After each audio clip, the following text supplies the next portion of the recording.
Ne mund të flasim për shifra vetëm në fund të sezonit, ku mbledhim të dhëna nga të gjitha, sepse sikurse thash pozicioni gjeografik, ne kemi hyrje që na vjen nga porti, kemi hyrje që na vjen nga dogana të ndryshme nga Greqia, kemi turizëm të brendshëm dhe shifrat totalisht që mund t'i përmendim ose që mund të mbledhim dhe të kemi një statistikë të qartë, mund të flasim në fund të tetorit, ku kemi mbledhur nga të gjitha aspektet. Por sigurisht që ne presim rritje dhe kjo rritja e numrit të turistëve dhe fluksit normalisht që evidentohet edhe në rritjen e numrit të shërbimeve të cilat operojnë në qytet. Se ne shikojmë që vit pas viti rritet numri i shtetërve në qytet, rritet numri i shërbimeve të ofruara në restoracion, në pjesën e shërbimeve detare, që do të thotë që kërkesa është më e lartë dhe njerëzit janë më të prirur që të investojnë për të zhvilluar turizmin.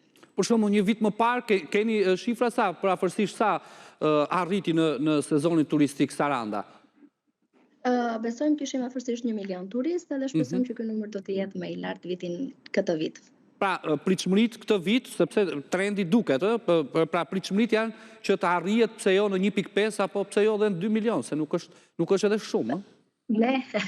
Ne sigurisht që duam numrin më të lartë.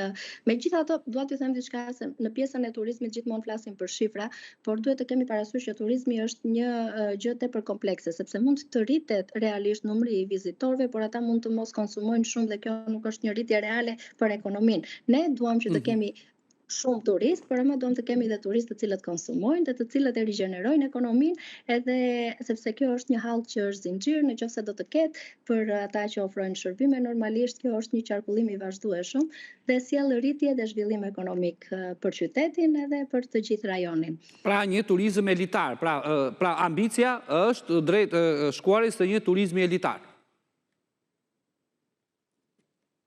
Po, nuk e di, zonja...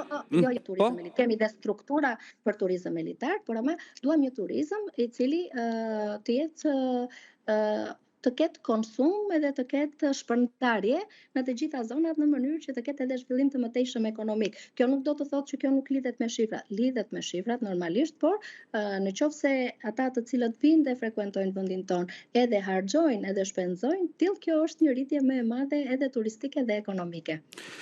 Mirë, zonja Shkurti, unë ju falenderoj shumë. Ishte kënaqësi. Ju falenderojmë, ju mirëpresim në Sarandë. Faleminderit.